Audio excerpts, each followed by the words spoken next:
साल 2019 के सितंबर महीने की तारीख 7 हर भारतीय को अच्छे से याद होगी। रात के करीब 1:40 हुए थे।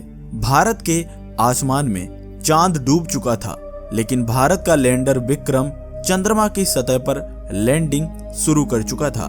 करीब 1 घंटे सब कुछ प्लान के मुताबिक चलता रहा। हर कदम के साथ बेंगलुरु में स्थित इसरो के मिशन कंट्रोल रूम में तालियों की गड़गड़ाहट बढ़ती जा रही थी।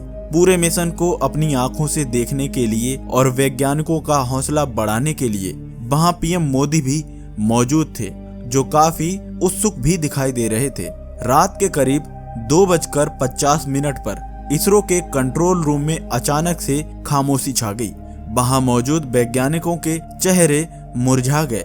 चंद्रयान 2 के वैज्ञानिकों की 11 साल की मेहनत और धरती से चांद तक का 47 दिनों का रास्ता तय करने के बाद मंजिल के इतना करीब लैंडर विक्रम क्रैश हो गया था। तब इसरो के चीफ के शिवान की आंखों में आंसू थे और पीएम मोदी उन्हें गले लगाकर सांत्वना दे रहे थे। लेकिन 4 साल बाद उस अधूरे काम को पूरा करने जा रहा है।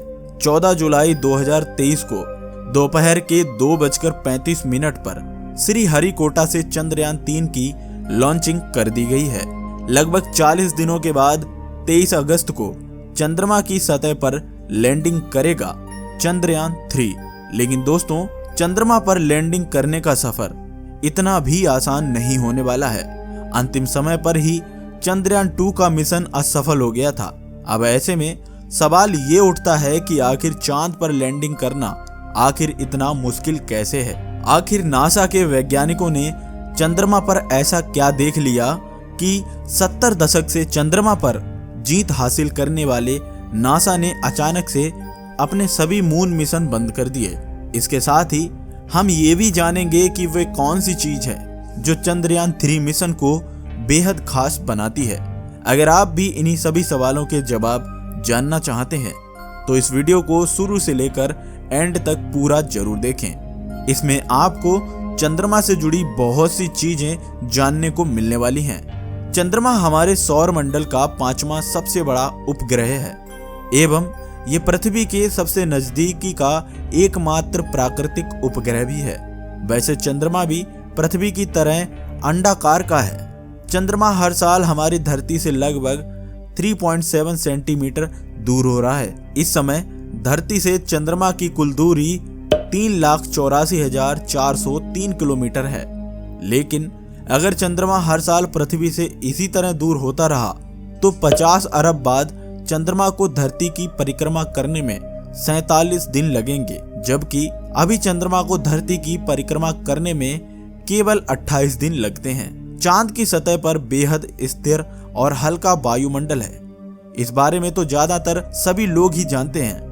जब 2008 के अंदर चंद्रयान 1 को लॉन्च किया गया था तो उसने चंद्रमा पर पानी की खोज की थी। लेकिन वैज्ञानिकों का कहना है कि चंद्रमा पर पानी लिक्विड फॉर्म में नहीं है। यह पानी चंद्रमा की सतह पर मौजूद बड़े बड़े गड्ढों और ठंडे बर्फ के क्रेटर्स के रूप में मौजूद है। चंद्रमा पर पृथ्वी की उपेक्षा में गुरुत्वाकर्षण कम होता है और रेडिएशन अधिक पाया जाता है। वैज्ञानिक अब इस बात की खोज कर रहे हैं कि रेडिएशन कैसे इंसान के अंदर पाई जाने वाली कैंसर जैसी बीमारियों को रोकने में मददगार साबित हो सकता है। साथ ही वैज्ञानिक इस बात की भी खोज कर रहे हैं कि कैसे रेडिएशन इंसान की हड्डी और मांसपेशियों को ठीक कर सकता है। चांद का साउथ पोल अपने आप में एक रहस्य है और न जाने कितने राज अपने सीने में दबाए हुए हैं। वैज्ञानिकों को लगता है कि चंद्रमा के दोनों ध्रुवों पर वाटर आइस मौजूद है। इससे पहले चंद्रयान 1 की जानबूझकर चंद्रमा के साउथ पोल पर क्रैश लैंडिंग कराई गई थी, जिससे वहां पानी की मौजूदगी के कुछ प्रमाण मिले थे। नासा ने भी अपने पोलर ऑर्बिट के जरिए इसी चीज का अध्ययन किया था। बताया जाता है कि चंद्रमा के साउथ पोल पर करोड़ों साल पुराने बड़े बड़े गड्ढे बने हुए हैं। इनमें से सबसे बड़ा गड्ढा एटकेन बेसिन है। उस गड्ढे की गहराई इतनी है कि इसके अंदर 10 से ज्यादा बुर्ज खलीफा समा सकती हैं। नासा के वैज्ञानिकों का दावा है कि चंद्रमा की सतह पर मौजूद इन गड्ढों के अंदर भारी मात्रा में पानी मौजूद हो सकता है। साल 1959 में पहली बार रसिया के एयरक्राफ्ट ने चंद्रमा पर लैंडिंग की थी। इसके बाद तो पूरी दुनिया भर में चंद्रमा पर जाने की होड़ मच गई और फिर अमेरिका ने भी अपने कई सारे मून मिशन पूरे किए। इनमें से सबसे पहला अमेरिका का मून मिशन 20 जुलाई 1969 का था। अमेरिका ने अपने इस मिशन में एस्ट्रोनॉट नील आर्मस्ट्रॉन्ग को इस खास मिशन के तौर पर भेजा था और नील आर्मस्ट्रॉन्ग ही पहले ऐसे व्यक्ति थे जिन्होंने चंद्रमा पर अपना पहला कदम रखा था। नील आर्मस्ट्रॉन्ग के साथ बज एल्ड्रिन भी थे। इसके बाद नासा के द्वारा अलग अलग मून मिशन के माध्यम से अपने 12 एस्ट्रोनॉट को चंद्रमा पर भेजा गया। 1972 में नासा ने अपोलो 17 मिशन को अंजाम देने के बाद चंद्रमा पर जाने वाले किसी भी मिशन को अंजाम नहीं दिया। इस बारे में नासा से कारण पूछा गया तो नासा का कहना था कि फिलहाल चंद्रमा पर ऐसा कुछ भी नहीं है जिसकी रिसर्च की जा सके। नासा ने कुछ दिनों पहले चांद की तस्वीरें जारी की थीं, जिनको गौर से देखने पर एक तरफ ब्लैक शैडो दिखाई देती है। नासा का ऐसा कहना है कि इस ब्लैक शैडो के पीछे एलियंस के होने की संभावना है। दोस्तों, कहा जाता है कि जब चंद्रयान 2 को लॉन्च किया गया था तो विक्रम लैंडर चंद्रमा की सतह पर लैंडिंग करने वाला ही था, तभी अचानक से वह क्रैश हो गया था। तो कुछ लोग इसके पीछे का कारण एलियंस को भी मान रहे हैं। दोस्तों, इस विषय पर आपका क्या मानना है? क्या चंद्रमा की सतह पर एलियंस मौजूद हैं या फिर नहीं? अपनी राय कमेंट बॉक्स के माध्यम से हमें जरूर बताएं। दुनिया के सभी देशों के बीच चांद पर जाने की होड़ लगी हुई है। वैज्ञानिकों के द्वारा चांद के प्रारंभिक इतिहास का पता लगाने का प्रयास किया जा रहा है। उनका कहना है कि चांद पृथ्वी से ही टूटकर बना है। ह्यूमन एक्टिविटी के कारण पृथ्वी से जो रिकॉर्ड मिट गए हैं वो चंद्रमा पर अभी भी सेफ हैं। चांद की खोज से हमें धरती के प्रारंभिक इतिहास को समझने का मौका मिलेगा। पृथ्वी के साथ चंद्रमा के रिश्ते और सोलर सिस्टम को भी गहराई से समझने का हम लोग मौका पा सकते हैं। चंद्रमा पर कई बेस कीमती खनिज भी मौजूद हैं। इसरो के वैज्ञानिकों का चंद्रयान 3 के माध्यम से चंद्रमा पर मौजूद बेस कीमती खनिज का पता लगाना भी उनके उद्देश्य का एक हिस्सा हो सकता है। दोस्तों, अब हम जानते हैं कि आखिर हमारा चंद्रयान 3 किस वजह से खास होने वाला है। दरअसल 2019 में चंद्रयान 2 को लॉन्च किया गया था।